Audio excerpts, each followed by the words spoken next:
इस समिति को और संकल्प को या सतरंग को मैं साधुवाद देता हूं और सामने बैठे पीयूष जी, हमारे प्रिय अनुज शत्रुघ्न जी, इस महाविद्यालय के प्राचार्य महोदय, बगल में बैठे जतिन जी और हमारे राजीव सर। यह कार्यक्रम जो आयोजित किया गया है मूलतः दिव्यांग व्यक्तियों की क्या भूमिका है विकसित भारत में, इस पर आयोजित किया गया है। उससे पूछा गया है समाज के लिए, नज़रिए के लिए, सोच के लिए, उसके लिए। तो दो पंक्तियां कहना चाहूँगा कि नज़रिया बदलो तो नज़ारे बदल जाएंगे, नज़रिया बदलो तो नज़ारे बदल जाएंगे, सोच बदलो तो सितारे बदल जाएंगे, और दिव्यांग जनों को अगर दो समानता का अवसर तो विकसित भारत के किनारे बदल जाएंगे, किनारे बदल जाएंगे।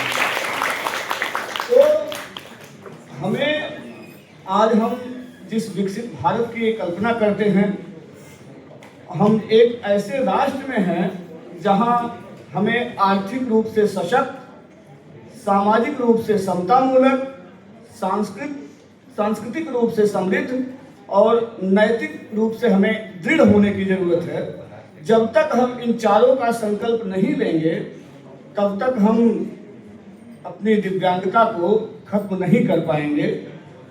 दिव्यांगता हमारे लिए कोई अभिशाप नहीं है, यह एक ईश्वर का दिया हुआ वरदान है और इस वरदान को हमें चुनौती के रूप में लेना चाहिए। कुछ चीज़ें हैं, जैसे अभी बताया गया कि विज्ञान प्रौद्योगिकी के लिए और अन्य तकनीकी रूपों से सहायता बहुत ज़रूरी है। दूसरों पर निर्भर रहना या टेक्निकल जो हमारे इंस्ट्रूमेंट्स हैं उस पर निर्भर रहना, ये सब ठीक है, आवश्यक है, लेकिन उन सबसे पहले हमें जो हमारे भारत की परिकल्पना है वह आत्मनिर्भर बनने की है और मनुष्यता, अपने भीतर मनुष्यता का भाव उत्पन्न करने की है। जब आप मनुष्य हो जाएंगे तो आपके अंदर की दिव्यांगता स्वतः ही समाप्त हो जाएगी, आप दिव्यांग नहीं रह जाएंगे। मनुष्यता का भाव हमें यह दर्शाता है कि हम एक दूसरे की सहायता करें। अभी सर दुर्भाग्य से यहाँ ऊपर नीचे होने की वजह से गिर गए, तो हमारी मनुष्यता यही है कि हम पहले पहुँच करके सर को उठाएं, उनको पूछें, और यह भाव यहाँ दिखाई भी दिया। तो कुछ चीज़ें हैं जो हमारे लिए बहुत आवश्यक हो जाती हैं। सबसे पहला हमारा प्रयास होना चाहिए कि हम शिक्षित बनें। जब हम शिक्षित बन जाएंगे, शिक्षा के क्षेत्र में हमारी भागीदारी होगी, तो हमारे भीतर ज्ञान होगा। ज्ञान होगा तो हम लोगों को पहचानना शुरू करेंगे। जब पहचान जाएंगे तो निश्चित रूप से हमारा बौद्धिक विकास वहीं से शुरू हो जाता है और हम बड़े स्तर पर सोचने लगते हैं। अपनी सोच को बदलिए। हमें सबका साथ, सबके विकास की जरूरत है। बिना हम एक दूसरे के सहयोग के आगे नहीं बढ़ सकते हैं। इसके लिए हमें एक दूसरे पर पूरी तरह से तो निर्भर नहीं कर सकते, लेकिन फिर भी सहयोग की भावना होनी चाहिए। सामाजिक रूप से हमें एक दूसरे से मिलकर कदम बढ़ाना चाहिए। शिक्षा हमारा सबसे पहला लक्ष्य होना चाहिए और उस लक्ष्य को पाने के लिए हमें जद्दोजहद करनी चाहिए। मैं किसी और का नहीं, बस अपना ही एक उदाहरण देता हूँ कि मेरी यात्रा भी बड़ी लंबी रही है, बड़ी संघर्षपूर्ण रही है, लेकिन अभी तक, आज तक भी मैं उन संघर्षों से कभी मैंने हार नहीं मानी, उसे चुनौती के रूप में स्वीकार किया और उस स्वीकार्यता ने मुझे आज यहाँ तक पहुँचाया है कि मैं दिल्ली विश्वविद्यालय में एसोसिएट प्रोफेसर के पद पर वर्तमान में कार्यरत हूँ।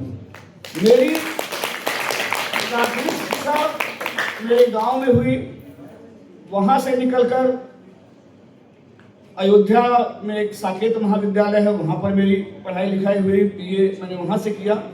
इसके बाद मैंने प्रयास किया कि अच्छे विश्वविद्यालय में कहीं क्योंकि मेरा मन शुरू से ही किसी प्राइमरी एजुकेशन में जाने का नहीं। मैं ये नहीं कहता कि प्राथमिक शिक्षा या प्राइमरी का अध्यापक बनना कोई गुनाह है, कोई अभिशाप है, वो अच्छा है, लेकिन मेरे मन में बहुत ऊंचे लेवल पर जाने का, उच्च स्तर पर जाने का शुरू से ही मैंने मन में ठान लिया था कि मुझे ये करना है। तो मैंने जवाहरलाल नेहरू विश्वविद्यालय में आवेदन किया था। काशी हिंदू विश्वविद्यालय बनारस में भी मैंने संस्कृत विषय में किया था और दोनों जगह की प्रवेश परीक्षा मैंने उत्तीर्ण की। दोनों जगह के लिए ये हुआ कि भाई अब इसमें एडमिशन कहाँ लिया जाए, दाखिला कहाँ लिया जाए। BHU में मेरी काउंसलिंग हो चुकी थी। मैं अपना माइग्रेशन और ट्रांसफर सर्टिफिकेट निकालने के लिए आया था और सोचा कि अब BHU ही जाना पड़ेगा क्योंकि JNU का रिजल्ट उस समय आया नहीं था। संयोग से उसी दिन मैं साइबर कैफे चला गया देखने के लिए कि हो सकता है परिणाम आ गया हो, और परिणाम आया भी। और जब JNU का परिणाम देखा तो वहाँ 23 विद्यार्थियों में मेरी तीसरी रैंक थी। और BHU में समस्या मेरे साथ क्या थी कि संस्कृत विषय में मुझे एडमिशन लेना था, लेकिन उतनी रुचि नहीं थी क्योंकि शुरू से ही विज्ञान वर्ग का विद्यार्थी रहा हूँ। 12वीं तक की शिक्षा मेरी विज्ञान वर्ग से रही है। वो भी एक शौक था और जुनून था पढ़ने का विज्ञान। कि बहुत सारे शिक्षक हमारे ऐसे मिले जो हमें चैलेंज करते गए कि इनको हम एडमिशन ही नहीं देंगे। मुझे 10वीं के बाद 11वीं में विज्ञान वर्ग में दाखिला लेने के लिए अच्छे कॉलेज में मना कर दिया गया कि आप अगर आएंगे तो आप केमिकल यूज नहीं कर पाएंगे, उसका जो प्रायोगिक परीक्षाएं होती हैं, प्रैक्टिकल होता है, वो आप नहीं कर पाएंगे। और मैंने इस चुनौती को मानते हुए, स्वीकार करते हुए दूसरे विद्यालय में, दूसरे कॉलेज में मैंने दाखिला लिया और मैं विज्ञान वर्ग से मैंने पढ़ाई की। 12वीं की परीक्षा मैंने उत्तीर्ण की। फिर वही मामला आया BHU वाला, तो ये होगा कि मैं संस्कृत सब्जेक्ट नहीं पढ़ पाऊंगा, मेरे लिए थोड़ा मुश्किल होगा, उतनी आदत में नहीं थी। और हिंदी चूँकि बचपन से और मातृभाषा, राजभाषा, राजकाज की भाषा हमारी रही है, तो उसमें हम बहुत दक्ष तो नहीं कह सकते, लेकिन निश्चित रूप से संतुष्ट थे, इसमें कुछ कर सकते हैं। फिर मैंने जवाहरलाल नेहरू विश्वविद्यालय का निर्णय लिया। सामाजिक रूप से भी बताए चुनौतियों का जो सामना करना पड़ता है। बहुत से लोग थे, उन्होंने टीका टिप्पणी भी की कि कहाँ जाएंगे, हाथ नहीं है, कैसे करेंगे, ये होगा वो होगा। मैंने कहा कुछ नहीं।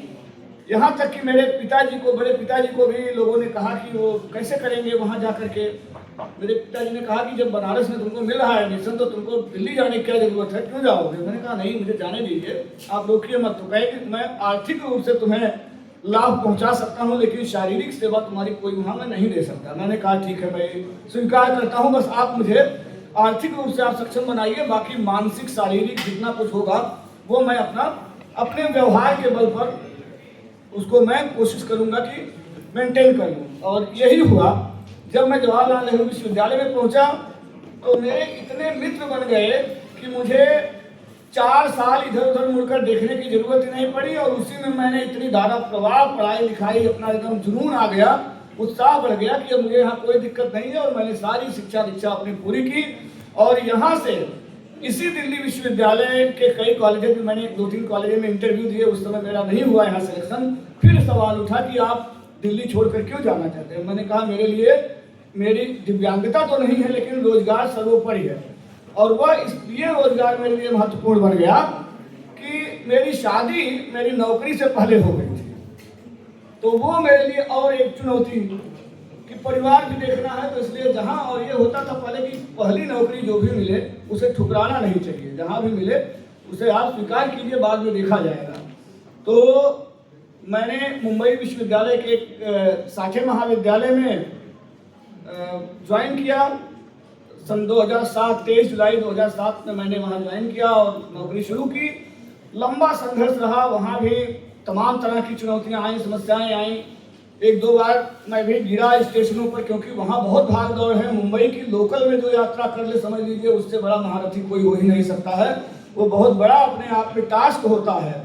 वो भी सेंट्रल लाइन और वेस्टर्न लाइन, 2 लाइन को जोड़ता है और दोनों में मुझे यात्राएं करनी पड़ती थी, क्योंकि मेरा कॉलेज जो था वो वेस्टर्न लाइन पर था और मेरा जो घर है वो मुंबई के कल्याण सुदूर 57 किलोमीटर की दूरी पर है। तो वहाँ से मेरी रोज की यात्रा सुबह 5 बजे की होती थी।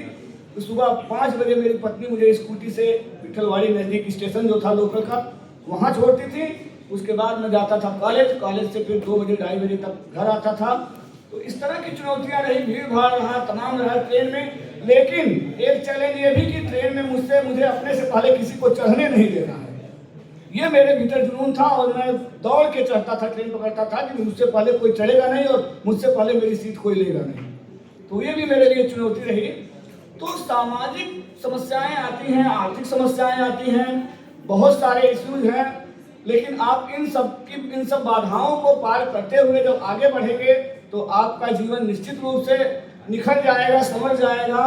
कहते हैं कि चरण चूम लेती है चलकर मंजिल, चरण चूम लेती है चलकर मंजिल, मुसाफिर गर कभी हिम्मत न हारे, मुसाफिर गर कभी हिम्मत न हारे। और इतना ही नहीं, कहा गया है कि आपके सामने अगर थोड़ी बहुत दिक्कतें आती हैं तो आप उसको समझिए, है ना, चीज़ों को बहुत हल्के में लीजिए, बहुत उसको दुरूह बनाने की, बहुत कठिन बनाने की आवश्यकता नहीं है। आप सहजता से अपना काम कीजिए तो सब कुछ कर ले जाएंगे। और आप अगर कुछ पा गए हैं तो वही आपका अंतिम लक्ष्य नहीं होना चाहिए, आपको इससे आगे भी जाना है। पंक्तियां हैं कि तू शाहीन है परवाज़ है काम तेरा। शाहीन एक पक्षी होता है, उसका काम होता है उड़ना, उड़ान भरना। तू शाहीन है परवाज़ है काम तेरा, और तेरे सामने मगर आसमां और भी हैं, तेरे सामने मगर आसमां और भी हैं। तो इस तरह से संघर्षों को अपने सबसे जरूरी है हमारे लिए, हमारे भीतर का जो आत्मविश्वास है वो कभी डिगना नहीं चाहिए। आपके आत्मविश्वास में अगर कमी आ गई तो समझिए कि आप हर तरह से दिव्यांग हैं, चाहे वो दिव्यांग ना भी हो। अगर जिसका आत्मविश्वास हो गया, आत्मविश्वास टूट गया तो समझिए वो दिव्यांग हो गया। उसके अंदर कुछ करने की और कुछ बनने की ललक नहीं रह जाएगी। तो अपने आप को मजबूत बनाइए, अपने आप को स्वावलंबी बनाइए और अपने आप को समर्थशाली बनाइए कि आप आर्थिक रूप से भी सक्षम हो सकें, सामाजिक रूप से हो सकें।